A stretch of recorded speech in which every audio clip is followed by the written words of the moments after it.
Hi!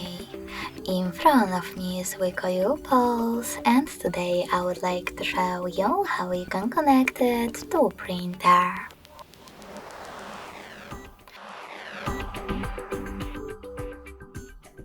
Begin by going into Devices Settings and scrolling all the way down to access printing.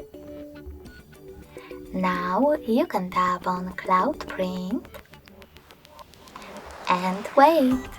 Your device is now searching for a printer.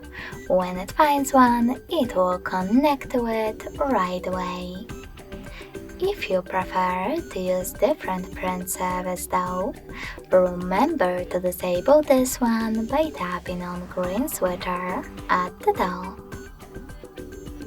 Then go back, click on Add Service, and download the best one for you.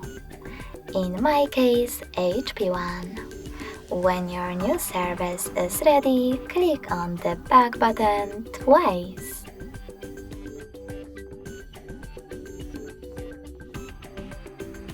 Lastly, tap on your new service and wait as well. Thanks so much for watching. If you enjoyed this video, don't forget to leave a like, comment, and subscribe. Bye!